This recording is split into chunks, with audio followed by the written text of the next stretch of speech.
سلامتی ہو۔ سلامتی ان نظروں پہ جو ہدایت پہ نظریں جمائے بیٹھے ہیں، سلامتی ان کانوں پہ جو سماعت کے منتظر رہتے ہیں، سلامتی ان قدموں پہ کہ جو ہدایت کی جانب گامزن ہیں۔ السلام علیکم ورحمۃ اللہ وبرکاتہ۔ ایم ایس پوڈ کاسٹ سے میں مسلم بنگش۔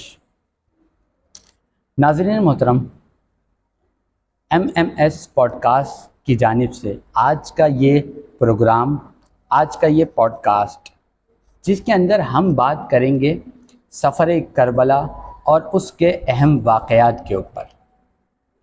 یا صاحب الجمال و یا سید البشر میوں وجہک المنیر لقد نور القمر لا یمکن الثناء کما کان حقہ بعد از خدا بزرگ تو ہی قصہ مختصر سی میری کہانی ہے، جو بھی ہے ان کی مہربانی ہے، اور جتنی سانسوں نے ہے ان کا نام لیا، بس یہی میری زندگانی ہے۔ ناظرین محترم، سامعین کرام، سفر کربلا محرم الحرام ہمارے درمیان گامزن ہے۔ محرم الحرام کے اندر جان کائنات حضور نبی کریم صلی اللہ علیہ وآلہ وبارک وسلم کی ذات بابرکت اور آپ کے جو اہل و عیال یعنی کہ اہل بیت اطہار رضوان اللہ تعالی علیہم اجمعین، اہل بیت اطہار رضوان اللہ تعالی علیہم اجمعین کی شہادت کے واقعات محرم الحرام کے اندر پیش آئے۔ سن 61 ہجری کی بات کہ سفر کربلا 60 ہجری میں آغاز ہوتی ہے، اور 61 ہجری کے اندر ایسے دردناک عذاب کے ساتھ اہل بیت اطہار اور نواسۂ رسول کو قتل کر دیا جاتا ہے۔ ان کو شہادت کے جام اللہ تبارک و تعالی کی طرف سے نوش ہوتے ہیں، کہ جس پر آج بھی اور آج کا مسلمان اپنی آنکھ سے، اپنے دل سے اس کیفیت میں مبتلا ہے کہ وہ آج بھی اس بات پر پرزور مذمت اور شدید غم کا اظہار کرتا ہے۔ سفر کربلا حضرت امام حسین رضی اللہ تعالی عنہ اور ان کے 72 رفقا کا یہ سفر، آج اس سفر کربلا اور اس کے اہم واقعات کے موضوع پر بات کرنے کے لیے میرے ساتھ جو شخصیت موجود ہیں، بہترین محقق بھی ہیں، بہترین عالم بھی ہیں، اور آپ سے مجھے گاہ بگاہ علم کی چیزیں میسر آتی رہتی ہیں۔ آپ تحقیق کرنے کے بڑے ماہر ہیں، اور آپ سے جب بھی کوئی سوال اس بندہ ناچیز نے کیا تو آپ نے علم اور تحقیق کے ساتھ اس کے جوابات ارشاد فرمائے۔ میری مراد علامہ محمد ابراہیم رضا قریشی صاحب۔ السلام علیکم ورحمۃ اللہ وبرکاتہ۔ وعلیکم السلام ورحمۃ اللہ وبرکاتہ۔ حضور والا، سفر کربلا اور اس کے اہم واقعات کہ جو آج کا ہمارا موضوع اور مقصد ہے کہ جس پر ہم بات کر رہے ہیں، آپ کیا سمجھتے ہیں کہ سفر کربلا کا آغاز کیوں ہوا اور اس کے اندر کون کون سے اہم واقعات پیش آئے؟ سبحانک اللہم وبحمدک لا الہ الا انت واستغفرک واتوب الیک۔ یا ربی مصطفیٰ بلغ مقاصدنا واغفر لنا ما مضی یا واسع الکرم۔ سب سے پہلے تو میں آپ کا شاکر ہوں کہ بندہ ہجمدہ کو آپ نے بولنے کا موقع عطا کیا ہے۔ اللہ عز و جل اس آپ کی کاوش کو اپنی بارگاہ میں قبولیت کا درجہ عطا فرمائے، آمین۔ اور جو خوبصورت عنوان آپ نے مرتب کیا ہے، دور موجود میں اس کی اشد حاجت بھی ہے۔ جناب سیدنا امام علی مقام امام حسین رضی اللہ تعالی عنہ کا یہ پورا سفر کربلا، اور پھر آپ کا اپنے خاندان کی جانوں کے نذرانوں کو پیش کرنا امت کے لیے ہدایت اور ایک نور کا سبب ہے۔ بہت سارے اس کے اندر واقعات ایسے ہیں جو امت کے لیے ہدایت کا سبب بھی ہیں، اس کو ہم انشاءاللہ اختصار کے ساتھ سماعت کریں گے۔ پہلے تو یہ بات سماعت کر لی جائے کہ جناب سیدی عالم کے نور نظر امام حسین رضی اللہ تعالیٰ عنہ کا یہ اپنے گھر بار کو چھوڑنا اور پھر جناب عازم کربلا بننا، تو اس کے پیچھے ایک بیسک ریزن یہ تھا بقائے اسلام۔ بقائے عمومی طور پر عوام الناس کے اندر جو شوشہ دیا جاتا ہے اور عوام کو یہ بات باور کروائی جاتی ہے کہ دیکھیں امام علی مقام جو ہے وہ حکومت اور اقتدار کے لیے نکلے، اور حاکم وقت کے خلاف نکلنا یہ کھلی بغاوت ہوا کرتا ہے۔ باقاعدہ لوگوں نے اس بات کو مرتب کیا، کتابوں میں لکھا، شائع کیا، اس سے عوام الناس منتشر ہوئی، ان کے ذہنوں کے اندر طرح طرح کے سوالات پیدا ہوئے۔ تو سب سے پہلے اس بات کو ذہن نشین رکھا جائے کہ امام علی مقام اقتدار کے لیے اور جناب حکومت کے لیے، کرسی کے لیے، تخت و تاج کے لیے نہیں نکلے۔ امام علی مقام کے نکلنے کا اصل مقصد اسلام کی بقا تھا۔ اگر آپ اپنے گھر بار کو نہ چھوڑتے اور اسلام کی بقا کے لیے نہ نکلتے تو پھر آج جگہ جگہ یزیدیت ہوتی اور اسلام کے اندر وہ خرافات رائج ہو جاتے ہیں کہ ان سے نکلنا امت کے لیے بڑا دشوار ہوتا۔ اب ہم اس کو کس طرح ایکسپلین کریں گے کہ جناب امام علی مقام جو ہے وہ اقتدار کے لیے نہیں نکلے جی، اور وہ دین اسلام کے لیے نکلے؟ کیونکہ منطقی دور ہے، لوگ سمجھتے ہیں کہ کوئی لاجیکل بات ہونی چاہیے۔ بالکل ایسے ہی۔ لاجیکل بات ہوگی تو ہمارے سمجھ میں آئے گی، کیونکہ ان لاجیکل بات سننے کے ہم عادی نہیں ہیں۔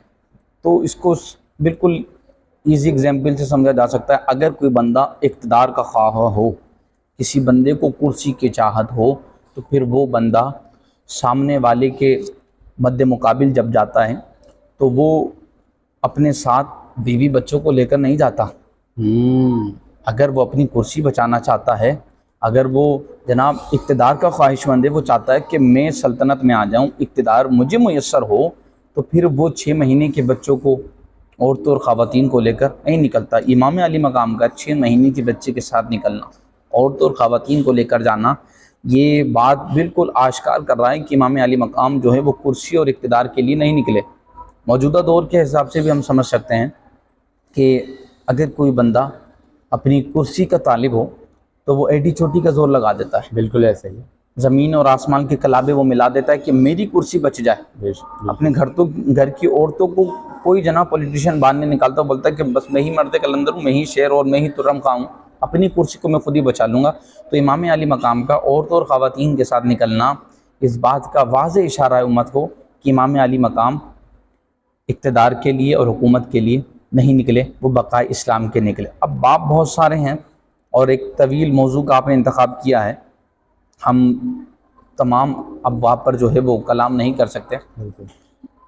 چند ایک باب ہیں جو اہم اور ضروری ہیں، اس کو انشاءاللہ ہم اپنے موضوع کے اندر شامل کریں گے۔ سب سے پہلی چیز یہ آپ سماعت کر لیجئے کہ جناب امام علی مقام رضی اللہ تعالی عنہ کا کوفے جانا اور کوفے کے اندر وہاں کے لوگوں کا بغاوت کرنا، یہ اہم چیز ہو گئی۔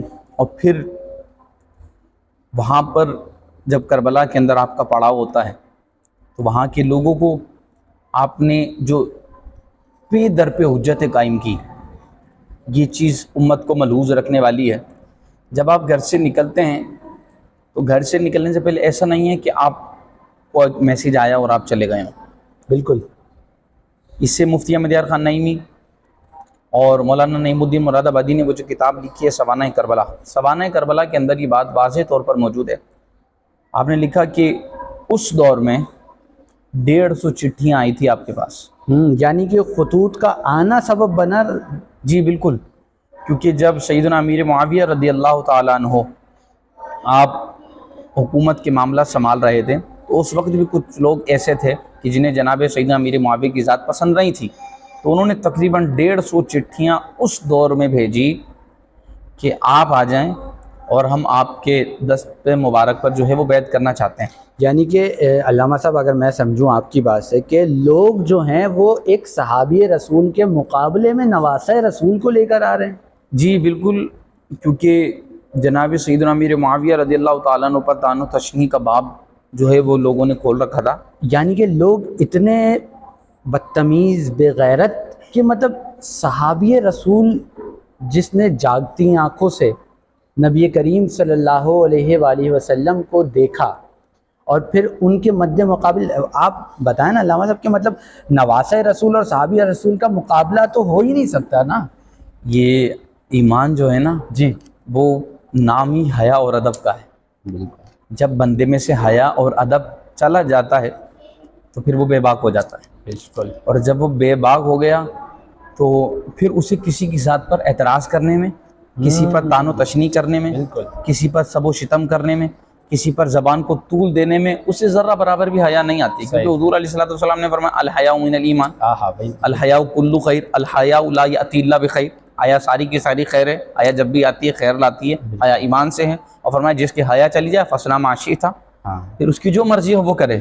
تو حیا نام ہی ایمان کا ہے، اور جب اندر سے حیا چلی جاتی ہے تو پھر وہ نہ ذوات اصحاب کو دیکھا جاتا ہے نہ حضرات اہل بیت کو دیکھا جاتا ہے۔ اور جہاں تک مقابلہ آپ یہ کہہ رہے ہیں کہ امام حسین کا اور حضرت امیر معاویہ کا کروایا جا رہا ہے، تو مقابلہ ہو ہی نہیں سکتا، بنتا ہی نہیں ہے نا یہاں مقابلہ۔ مقابلہ ہے ہی نہیں بالکل کہ کہاں وہ صحابی رسول ٹھہرے، وہ نواسے رسول ٹھہرے۔ بالکل اگر وہ کاتب وحی ہیں تو جناب امام علی مقام حضور جانے جانا صلی اللہ تعالی وسلم کے گودوں میں کھیلے ہیں، بالکل کندھوں پر کھیلیں، بالکل تو یہ جو مقابلے کی صورت امت میں پیدا کر دی گئی ہے، ہاں اس سے ہمیں نکلنے کی ضرورت بے ہے۔ شک بالکل یہ تو امام علی مقام ہے، اور علماء یہاں تک فرماتے ہیں کہ ہم نے کبھی امیر معاویہ کو مولا علی کے مقابلے میں بھی نہیں لائے۔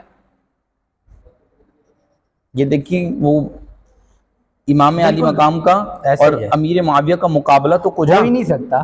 ہم تو حضرت مولا کائنات کے مقابلے میں امیر معاویہ کو نہیں لاتے، بالکل بالکل کیونکہ وہ ذوات قدسیہ اور یہ ہستیاں، ان کا آپس کے اندر مقابلہ کروانا امت کو سمجھنے کے انتشار کی آگ میں ڈالنا مقصود ہوتا فتنوں ہے۔ کی طرف بڑھا جی، دینے والے بات ہے۔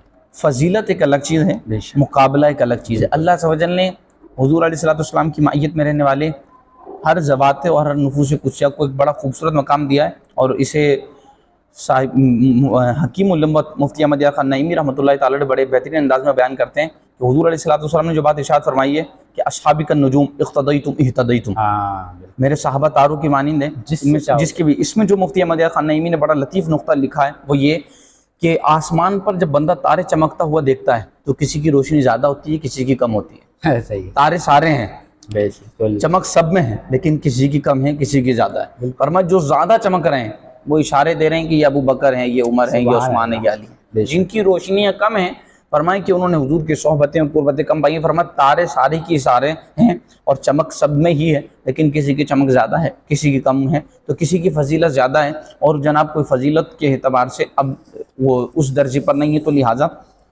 مقابلے کی صورت امت کے اندر پیدا نہ کروائی جائے۔ ٹھیک ہے، آپ نے اپنی گفتگو میں فرمایا کہ حضرت امام حسین اپنے رفقا کے ساتھ سفر کربلا پر نکلے، تو میں جہاں تک میرا علم ہے کہ حدیث نبی صلی اللہ علیہ وسلم ہے نا کہ اگر آپ کے سامنے جابر حکمران، شدت پسند حکمران بھی آ جائے تو آپ نے اس کے خلاف نہیں نکلنا، تو کیا پھر اس کے اس حدیث کے باوجود حضرت امام حسین کا نکلنا ضروری تھا؟ یہ جو آپ حدیث درج کر رہے ہیں کیونکہ اس پہ علامہ صاحب حضرت عبداللہ بن عمر رضی اللہ تعالیٰ عنہ نے سکوت اختیار کیا، اور انہوں نے اسی وجہ سے حضرت امام حسین رضی اللہ تعالیٰ عنہ کے ساتھ سفر کربلا نہ کیا، کیونکہ آپ ان کے دور میں موجود تھے حضرت امام حسین کے ساتھ۔ یہ جو آپ بات درج کر رہے ہیں یہ جناب امام علی مقام رضی اللہ تعالیٰ عنہ کے حوالے سے جب لوگ زبانوں کو طول دیتے ہیں تو اسی بات کو درج کرتے ہیں کہ حاکم کے آگے سکوت اختیار کیا جائے۔ تو جب یہ حدیث نظر آ رہی ہے تو پھر ساتھ ساتھ اس بات پر بھی نظر ڈالی جائے کہ ظالم کا ساتھ دینا بھی ظلم ہوتا ہے۔ ہاں بے شک بالکل، مجھے آپ کی اس بات سے ایک واقعہ یاد آ گیا۔ ایک بادشاہ کے محل کے آگے کچرا پھینکا جاتا تھا۔ بادشاہ نے اعلان کیا کہ کل سے اگر مجھے میرے محل کے آگے کچرا ملا تو میرے قرب و جواہر میں جتنے لوگ رہتے ہیں ان کو میں سزا لاگو کرواؤں گا۔ صحیح، بادشاہ اگلے دن اپنے محل سے باہر نکلا، پھر اسے کچرا پڑا ہوا ملا۔ اللہ، وہ تیش میں آیا کہ یہ عوام کیسی ہے، میرا حکم نہیں مان رہی۔ صحیح، اس نے قرب و جواہر کے لوگوں کو جمع کیا اور جناب انہیں سزا کوڑے لگوا دیے۔ یہ انشاءاللہ ناظرین کو بڑے آسان انداز کے اندر سمجھ آ جائے گی، بالکل اور یہ جو واقعات اور حکایات ہوتی ہیں ان کے آرگومنٹس نہیں مانگے جاتے، یہ صرف نصیحت کے لیے بیان کی جاتی ہیں۔ بالکل، بادشاہ نے کوڑے لگوائے، کہا کل اگر مجھے کچرا ملا مجھے میرے محل کے دروازے کے آگے تو میں پھر کوڑے لگواؤں گا۔ بادشاہ اگلے دن محل سے باہر نکلتا ہے، قدم باہر نکلتا نہیں تو اسے کچرا پڑا ہوا مل جاتا ہے۔ وہ پھر تیش میں آتا ہے کہ کیسی بدتمیز عوام ہے، میرا کہنا نہیں مان رہی۔ ایک دفعہ مار دیا اس کے باوجود، یہ تو یعنی کہ یہ تو لاتوں کے بھوت بھی ہیں جو نہ مان ہی نہیں رہے۔ بادشاہ تیسرے دن باہر نکلتا ہے تو پھر اسے کچرا پڑا ہوا ملتا ہے۔ بادشاہ تیسرے دن بھی سزا دیتا ہے، لیکن بادشاہ یہ کہتا ہے کہ عوام اتنی ڈھیٹ ہو نہیں سکتی کہ میں اعلان کروں اور یہ بار بار کچرا پھینکیں، ضرور کوئی دوسرا ماجرا ہے۔ بادشاہ رات کو اپنے محل کی کھڑکی میں سے خاموشی سے اس واقعے کو دیکھ رہا ہوتا ہے کہ کچرا ڈال کر کون جاتا ہے۔ اس نے دیکھا کہ اس کے محل کا وزیر نکلتا ہے اور وہی اس کے محل کے آگے کچرا ڈال کر جا رہا ہوتا ہے۔ اللہ اکبر۔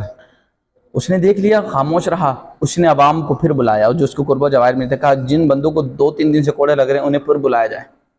بادشاہ نے اعلان کیا، کہا سامنے کھڑے ہو جائے، اور اس نے کہا دیکھو مجھے پتا ہے کچرا تم نہیں ڈال رہے، لیکن جب تمہیں پتا تھا کہ تم کچرا نہیں ڈال رہے تو تمہیں اعلان کرنا چاہیے تھا، بولنا چاہیے تھا کہ حضرت کچرا ہم نہیں ڈال رہے۔ کہ بادشاہ سلامت ہمیں پتا تھا آپ کا وزیر کچرا ڈال رہا ہے، اگر ہم بولتے تو پھر ہمیں سزا ملتی۔ بالکل۔ بادشاہ نے کہا انہیں پھر کوڑے لگاؤ۔ بادشاہ نے پھر کوڑے لگوائے تو وہ کہنے لگے عالی جان اب کوڑے لگنے کی کیا باری، اب تو آپ کے سامنے راز جو ہے وہ افشا ہو چکا ہے۔ کہا ظلم کا ساتھ دینا بھی تو ظلم ہے، تم ظلم کے خلاف خاموش رہے، ہم نے جبھی تمہیں کوڑے لگوائے۔ اور پھر یہ دیکھیے گا کہ وہ جو 10 سال کا عرصہ ہے جس میں صحابہ کرام علی رضوان نے کفار کے ظلم و ستم کو برداشت کیا، تو پھر 10 سال کے طویل عرصے کے بعد حکم ربی بھی آیا کہ ان سے لڑا جائے، فقالوا آئمۃ الکفر۔ تو ظلم کو برداشت کرنا بھی ظلم ہوگا۔ اور پھر امام احمد بن حنبل سے وہ جیل کے جو جناب مجاور ہوتے ہیں، وہ جو جیل کے اوپر کھڑے مرتب ہوتے ہیں اور اندر قیدیوں کے کھانے کے معاملات کو طے کر رہے ہوتے ہیں، امام احمد بن حنبل کو جب قید کیا گیا فقط اس بات پر ان سے کہا جا رہا تھا کہ قرآن کو اور اللہ کی ذات کو حادث کہہ دیا جائے، اور وہ اس بات پر بزید تھے کہ قرآن اور اللہ کی ذات یہ قدیم ہے، اللہ کی ذات حادث نہیں ہے۔ تو اسی بات پر آپ کو جیل ہوئی۔ تو اس وقت جو قیدیوں کا رکھوالا تھا اس نے امام احمد بن حنبل سے سوال کیا کہ حضرت میں جو ہے قیدیوں کے ظالموں کے کپڑے دھوتا ہوں، ان کے لیے کھانے کا اہتمام کرتا ہوں، تو میں ظلم کرنے والا تو شامل نہیں ہوں گا، ظالموں کا ساتھ دینے والا تو مجھے شامل نہیں کیا جائے گا۔ تو اس وقت امام احمد بن حنبل نے بڑا تاریخ ساز جملہ کہا تھا، فرمایا بیٹا تم ظالم کا ساتھ دینے والے شمار نہیں ہوگے، تم تو کپڑے دھو رہے ہو، تم روٹیاں بنا رہے ہو، تم خود ظالم شامل ہوگے۔ اللہ اکبر۔ تم ظالم کا ساتھ دینے والے نہیں، تم خود ظالم، تم خود ظالم ثابت ہوگے۔ اور پھر امام علی مقام کا آپ اسٹیٹس دیکھیں، بے شک ان کا مقام دیکھیں، ان کا لیول دیکھیں، اگر وہ اس لعین اور لئیم شخص کے آگے نہیں نکلتے۔ یہ سوچ ہمارے ذہنوں میں جب آتی ہے جب یزید کے لیے دل نرم ہو، یہ سوچ ہمارے دل و دماغ میں جب آئے گی جب یزید کے لیے ہم نے دل کے اندر نرم گوشہ رکھا ہوا ہو کہ جناب بندہ ٹھیک تھا، تو لوگوں نے امیر المؤمنین بھی کہا، ان کی زبانوں کو اور ان کے ہاتھوں کو فالج پڑے جو اسے امیر المؤمنین کہہ رہے ہیں اور لکھ رہے ہیں، اور ان کے پورے جسم پر فالج پڑے کہ جو امام علی مقام کو باغی کہہ رہے ہیں۔ اور یاد رکھیے گا کہ امام علی مقام کو باغی کہنے سے پہلے اس بات کو اچھی طرح ازبر کر لیا جائے کہ دین بچانے کا طریقہ اور ہوتا ہے، پھیلانے کا طریقہ اور ہوگا۔ جب پھیلانے کی باری آئی تو ذوات اصحاب کا انتخاب ہوا، جب جناب دین کو بچانے کی باری آئی تو امام علی مقام کا انتخاب ہوا۔ علامہ صاحب میں یہ چاہوں گا کہ آپ یہ بھی ہمارے ناظرین کو بتائیں کہ سفر کربلا، حضرت امام حسین کا سفر کا آغاز مدینہ منورہ سے ہو رہا ہے۔ اب یہ وہ مدینہ منورہ ہے کہ جہاں پہ ان کا پیدائش کے بعد کے سارے معاملات گزرے ہیں، یعنی کہ ان کا بچپنا گزرا ہے۔ یہ وہ مدینہ منورہ ہے جہاں پہ ان کی امی جان کا مزار مبارک ہے۔ یہ وہ مدینہ منورہ ہے کہ جہاں پہ ان کے نانا جان کا مزار مبارک ہے۔ ان سارے معاملات کو وہاں موجود ہوتے ہوئے بھی چھوڑنا اور پھر اپنے رفقا کے ساتھ آگے سفر کرنا، کیا کیفیت ہوگی اس وقت امام حسین علی مقام کی؟ اس میں علماء یہ فرماتے ہیں کہ جب یہ بحث چلتی ہے کہ مکہ افضل ہے یا مدینہ شریف افضل ہے، تو اس میں بڑا خوبصورت جملہ علماء یہ ارشاد فرماتے ہیں کہ خانہ کعبہ پر پہلی نظر اور مدینہ شریف پر آخری نظر یہ انتہائی خطرناک مرحلہ ہوتا ہے ایک مومن کے لیے۔ اور آج کے دور میں کہ بندہ اپنے لیے پیسے جمع کرتا ہے، اپنا کاروبار بند کرتا ہے، رشتہ داروں کو چھوڑتا ہے، اور ایک لمبا سفر اس دور میں وہ کر جاتا ہے 3-4 گھنٹے کا، بالکل، اور جب وہ واپس آ رہا ہوتا ہے تو ایک عام مسلمان کی بھی کیفیت جو ہے وہ بڑی خطرناک ہوتی ہے کہ اگر وہ واقعتاً عشق رکھنے والا ہو تو اس کا کلیجہ چرتا ہے، بے شک، سینہ پھٹ رہا ہوتا ہے کہ حضور جانا صلی اللہ تعالیٰ علیہ وسلم کا وہ در چھوڑ کر آ رہا ہے۔ تو جس ہستی کا وہ وطن اصلی رہا ہو، بے شک، بالکل، جس کا کھیلنا کودنا حضور جانا صلی اللہ تعالیٰ علیہ وسلم کی گود میں ہوا ہو، بالکل، جسے حضور علیہ السلام نے بار بار چوما ہو، تو ایک ایسے بندے کے لیے مدینہ شریف چھوڑنا کوئی آسان کام نہیں تھا۔ یہ سمجھ لیں کہ جگر پر پتھر رکھ کر ہی کام کیا جا رہا تھا۔ اور پھر جب آپ کی آخری حاضری حضور علیہ السلام کے روضہ انور پر ہوتی ہے تو بڑے درد بھرے جملے آپ عرض کرتے ہیں کہ نانا جان حسین اب جا رہا ہے، اب اگر حسین ملے گا تو قیامت میں ملے گا، حسین اب جا رہا ہے، اگر حسین کی آپ سے ملاقات ہو تو وہ حسین اب آپ سے میدان محشر کے اندر ہی ملے گا۔ اور نانا جان میں چھوڑ کر جانا نہیں چاہتا، اللہ لیکن معاملات اور سچویشن اور کنڈیشنز ایسی پیدا ہو گئی ہیں کہ حسین کو چھوڑ کر جانا پڑ رہا ہے۔ اور پھر اس کے راوی غالباً عبداللہ بن عباس ہیں کہ حضور علیہ الصلوۃ والسلام کی بارگاہ میں جب امام حسین کو دیا گیا، آپ پیدا ہی ہوئے تھے، تو گود میں لیتے ہی نبی پاک علیہ الصلوۃ والسلام رونے لگے۔ تو جو احباب حضور کے قریب موجود تھے تو انہوں نے سوال کیا، یا رسول اللہ آپ کے رونے کی خاص وجہ؟ فرمایا کہ حسین کو شہید کیا جائے گا، اللہ، اور میں دیکھ رہا ہوں کہ امت حسین کے ساتھ کیا کر رہی ہے۔ اللہ، تو یہاں پر ایک جملہ میں بڑے اختصار کے ساتھ عرض کروں گا۔ لوگ کہتے ہیں کہ صحابہ نے اہل بیت کے ساتھ ظلم کیا، اگر ایسا ہوتا تو حضور یہاں جملہ ارشاد فرماتے کہ صحابہ نے کیا، لیکن حضور علیہ الصلوۃ والسلام کا جملہ یہ ہے کہ امت میرے اہل کے ساتھ کیا کر رہی ہے۔ حضور علیہ الصلوۃ والسلام کا یہ رونا یہ بتا رہا ہے کہ امام حسین کو بڑے دردناک انداز کے اندر جو ہے وہ شہید کیا گیا۔ اور پھر مدینہ چھوڑنا، پھر آپ نے کہا کہ مکہ شریف کیوں گئے؟ تو مکہ المکرمہ جانے کی وجہ یہ تھی کہ قرآن کریم کی آیت ہے وَمَن دَخَلَهُ كَانَ آمِنًا، جو حرم میں داخل ہو گیا وہ امن میں آ گیا۔ مدینہ شریف میں آپ موجود تھے تو یزید کی طرف سے پہ در پہ چٹھیاں اور قاصد آ رہے تھے کہ آپ بیعت کر لیں، بیعت کر لیں، بیعت کر لیں، ورنہ جنگ کے معاملات ہوں گے۔ تو جناب امام علی مقام حضور علیہ الصلوۃ والسلام کے شہر حرم میں خون ریزی اور خانہ جنگی نہیں چاہتے تھے، تو آپ نے چاہا کہ ہم حرم چلے جائیں گے، تو وہاں تو رب کا قانون ہے، تو ان تمام خرافات سے ہم بچ جائیں گے۔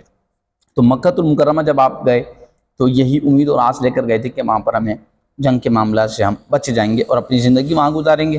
لیکن جب آپ مکہ المکرمہ پہنچتے ہیں تو وہاں سے پھر لوگوں نے آپ کو چٹھیاں بھیجنا شروع کی کہ آپ آ جائیں، اگر آپ نہیں آتے، یہ کوفیوں کے 150 چٹھیاں آنا، آپ آ جائیں، اگر آپ نہیں آتے تو جناب ہم یزید کے ہاتھ پر بیعت کر لیں گے، اور پھر یزید کی بیعت کا جو وبال ہوگا بروز معاشر ہم کہہ دیں گے کہ ہم نے نواز رسول کو بلایا تھا، یہ نہیں آئے، تو پھر ہماری بیعت کا وبال بھی معاذ اللہ آپ پہ ڈلے گا۔ تو اس طرح کے جناب وہ چٹھیوں کے موضوعات تھے جنہیں سن کر امام علی مقام مجبور ہوئے۔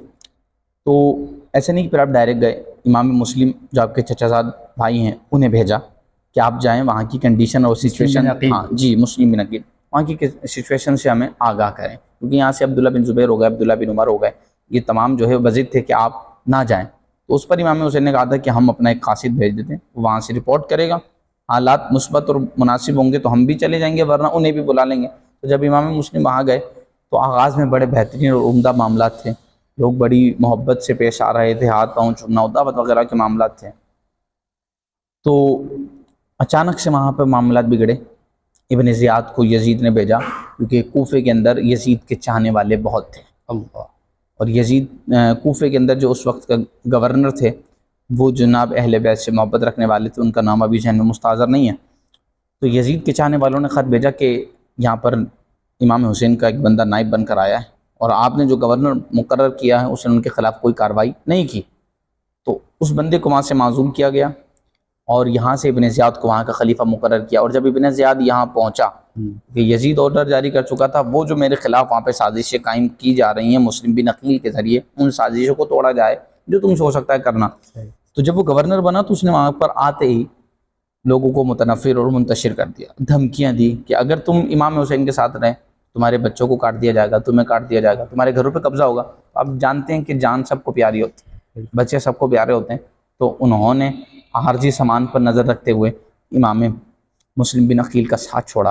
اور وہ جو شروع کے 10-15 دن تھے ان کی محبتیں اور ان کی شفقتوں کو دیکھ کر امام مسلم خط لکھ چکے تھے، معاملات بڑے اچھے ہیں، آپ فی البدی آ جائیں۔ اچھا، یعنی کہ حضرت مسلم بن عقیل رضی اللہ تعالیٰ عنہ نے خط بھیج دیا کہ حضرت امام حسین آپ تشریف لے آئیں۔ جی، کیونکہ آغاز کے دنوں میں انہوں نے بڑی محبتوں سے نوازا تھا، صحیح، تو یہاں سے خط نکل چکا تھا، وہاں سے ابن زیاد نے ان لوگوں کو منتشر کر دیا، جان کا خوف دلایا۔ صحیح، تو اب وہ جتنے بھی ساتھی تھے امام مسلم کے ساتھ وہ لوگ سب متنفر ہو گئے، اور یکدم حالات بگڑے، امام مسلم کو گرفتار کیا گیا۔ اور پھر وہ جنگ ہونا وہ ایک لمبی بات ہو جائے گی، تو میں صرف اختصار یہ کر رہا ہوں کہ پھر امام مسلم کو گرفتار کیا گیا، ابن زیاد کے بندوں نے گرفتار کیا۔